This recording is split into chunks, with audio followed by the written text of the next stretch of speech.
Turabaramukije mwese twizera ko muguwe neza. Ni iteka ridasanzwe kuba Imana isubiye kuduha kano karyo kugira ngo dushobore kubana namwe muri kino kiganiro canyu, ikiganiro ciza cane, ikiganiro intahe yacu. Ego mu kiganiro intahe yacu uno munsi hari ikintu kidasanzwe tugira tuyage, kandi nizera neza ko niwakurikira kino kiganiro Imana iza kuvugana nawe kandi iza kukubaka muri ibi canke biriya. Rero mu kiganiro intahe yacu cuno munsi tugira twige ikintu bita inzitizi z'amasezerano y'Imana. Tuvuze amasezerano y'Imana turumve ko ni ibintu Imana yasezeranye. Imana yaravuze ivyayo. Imana irashobora kukubwira ati nzokugira uyu, uzocika uyu, uzocika uyu, ndaguhaye ibi, ndaguhaye ibi. Ariko ugasanga ivyo bintu nubwo wewe Imana yabigusezeraniye ukarinda uva kuri ino si utabibonye. Ivyo bintu birashika aho usanga abantu Imana yarabasezeraniye ibintu, turaza kubisoma no muri Bibiliya. Abantu Imana yasezeraniye ibintu, abantu Imana yabwiye ibintu, ariko barinze bava kuri ino si batabibonye. Atari kubera ko Imana yababesha, ariko hari ikintu bita inzitizi z'amasezerano y'Imana. Suko Imana ibesha, oya, Imana ntibesha. Imana ntiyigera ibesha. Rero Imana kuba itabesha mugabo ikakubwira ikintu ntigishire, bisigura ngo hari ikintu cayibujije gukora. Ico rero nico uno munsi tugira tuyage ko hari ibintu umuntu ashobora gukora bikabera inzitizi y'isezerano ry'Imana gushika mu buzima bw'uwo muntu. Ego hama tugira dusome guharura igice ca 11 ku murongo wa mbere, bavuga ngo abantu baridodomba kubw'ibibagoye. Abantu baridodomba kubw'ibibagoye, Uhoraho arashavura. Ugiye kubandanya muri uwo murongo urabona ko Imana yabakororeyemwo umuriro n'ibindi. Ariko inzitizi ya mbere ngaha nashaka ko dutangura kuyagako ni ikintu bita kwidodomba. Kwidodomba ni inzitizi ikomeye cyane ishobora guhagarika amasezerano y'Imana ku buzima bwawe. Aba bantu tubonye bari Abisirayeli. Imana ubwa mbere na mbere Imana yaje guhiga Mose, irambwira ati Mose numvise amarira yaje. Bisigura ngo Imana yarabaravye iravuga ati abantu banje bariko bararira by'ukuri barakeneye ubufasha. Ati Mose haguruka, genda ubakure mu bugaragu, genda ubakure muri Egiputa. Mose aragenda. Mose agiye yabashiriye ijambo ry'Imana, yabashiriye isezerano ry'Imana. Yababwiye ati burya rero hari isezerano Imana yasezeranye, iyo sezerano nuko izoduha igihugu gitemba amata n'ubuki. Ariko igitangaje nuko Mose n'aba bantu si bose bashize mu gihugu c'isezerano. Mbere twovuga ko abantu nka bose turaza kubibona, abantu nka bose ntibanashizeyo. Kandi Imana ugiye kuraba, Imana ntiyavuze ati ngo tugende ndabakure muri kino gihugu ndabatware amabana banyu bazoko. Oya, Imana yababwiye ati tugende, ni mwebwe shaka gukura muri kino gihugu, ndabaha igihugu kuko amasengesho yanyu nayumvise, umubabaro wanyu nawumvise. Ariko rero ugiye kuraba aba bantu barageze ahantu barahura n'ibintu bitandukanye bigenda bibagora. Hama ibino bintu vyagiye birabagora bituma bidodomba. Rero bamaze kwidodomba ngo Imana irashavura, niko twabonye kuri no murongo wa 11 ngo Imana irababara, Imana irashavura. Rero Imana irashavura cyane iyo umuntu ariko aridodomba, kandi bino bintu birashobora kuba inzitizi y'amasezerano y'Imana gushika. Tugiye kubandanya ku gice ca 13 turabona Abisirayeli barageze ahantu bifuza inyama. Kandi ugiye kuraba burya ubuzima bari babayemwo bwari ubuzima buteye ubwoba muri Egiputa. Barafyatura kandi bagakubitwa bagasubira iki, ariko baragera ahantu batangura kwifuza, novuga ati mu gifaransa bavyita les miettes, utuntu duke duke. Izo nyama bavuga sizo baronka imisi yose, kuko ugiye kuraba no muri Kuvayo, mu gitabo c'Kuvayo, igihe bashaka gutanga imyagazi hariho abayisaze. Bisigura ngo si bose bari bafise ivyo batunze bashobora kuronka inyama imisi yose. Ariko ivyo vyose baravyibagira, bibagira igiti bakubitwa, bibagira inkoni bakubitwa, bibagira akarenganyo bari barimwo, batangura bidogera inyama. Ugiye gusoma mu guharura igice ca 14 ku murongo wa 28 niho Imana ikivuga ngo ndarahiye uguhoraho kwanje, ngo babarira ati uku ni kuhoraho avuze, ndarahiye uguhoraho kwanje, uko numvise mwivugiye nivyo nyene nzobagirira. bene data, bimwe mu bintu dukwiye kumenya muri kamere y'Imana ni uko Imana ari umwizigirwa.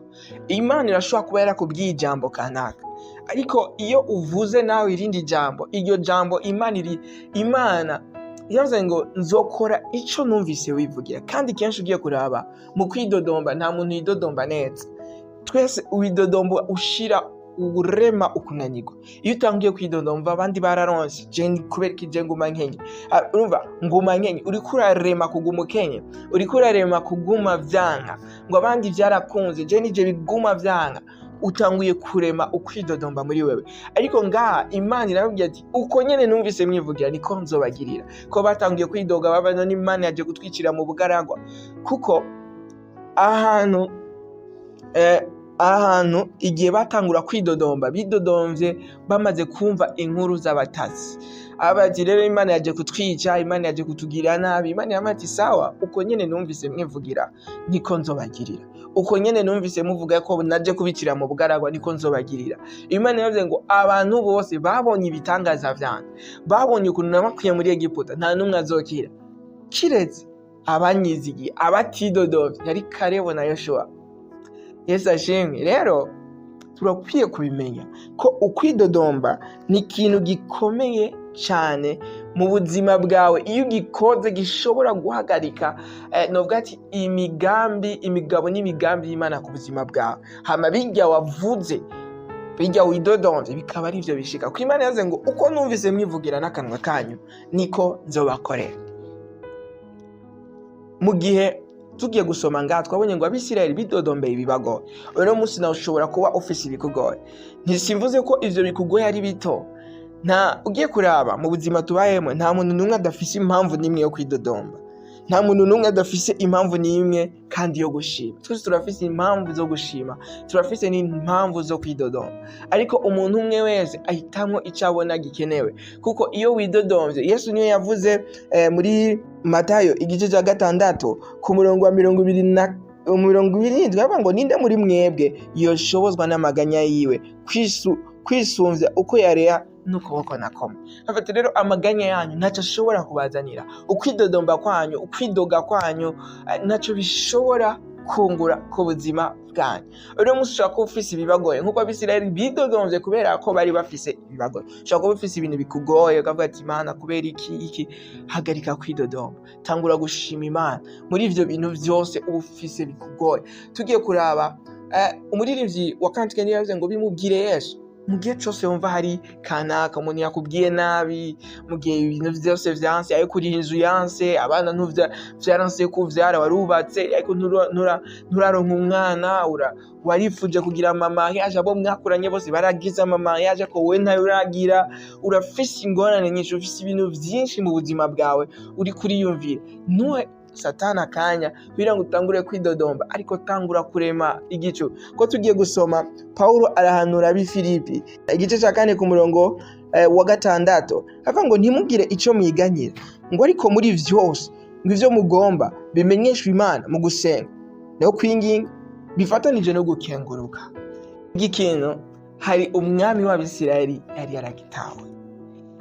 Igihe umwami w'Ashuri yazanye amakuru aravuga ngo tuje kubagirira nabi, tuje kwica, tuje gufata igihugu, kandi Abisirayeli bari bafise ayo makuru, baravuga ati vy'ukuri umwami w'Ashuri ico yakoreye amahanga, ico yakoreye Samariya bari bakizi.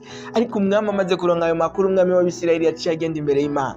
Nico bavuga ngo ubimenyesha Imana mu gusenga no kwinginga. Yaciye aje imbere y'Imana, aca twara ivyete bamwandikiye, ivyo bamubwiye vyose aca bishira Imana. Avuga ati Imana, uko niko umwami w'Ashuri yavuze, igwanire rero, igihugu si gwacu ni gwawe. Ko ijambo ry'Imana rivuga ngo turi nyego yiharije ya Kristo.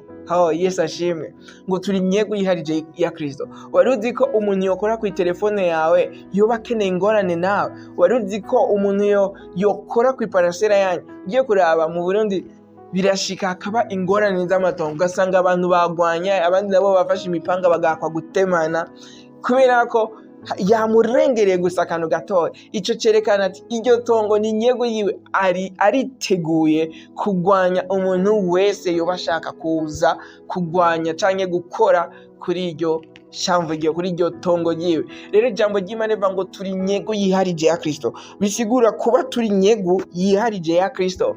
Imana iriteguye kurwana n'ikintu icyo ari cyo cyose gishobora kuza kutugwanya kuko turabiwe. Na niyo mpamvu igihe cyose ingorane zije si igihe cyo gutangura kwidodomba, ariko no kwegera Imana tukabwira Imana, tukagera Mana burya kino kintu kimeze uko, kino kintu kimeze uko. Yohana aravuga ngo ubushizi bw'amanga dufise nuko iyo dusavye ikintu giwanye n'umugambi wayo ikiduha, Yesu aravuga ngo icyo muzosaba cyose mu izina ryanje nzogikora. Rero hako gufata umwanya widodomba, hako gufata umwanya widoga, hagarika kwidodomba, hagarika kwidoga, tanga urushima Imana, tanga urusenge, ubwira Imana ibikubakiye.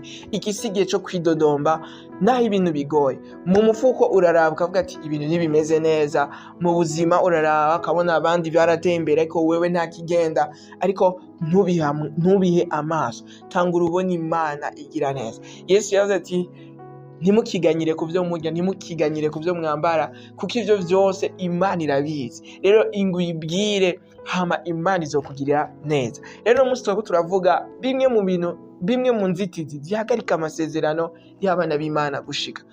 Hari byinshi bishobora guhagarika amasezerano y'Imana gushika. Imana niyadushoboza tuzobivugako, ariko no munsi nashatse tuyage kuri kino kintu bita kwidodomba.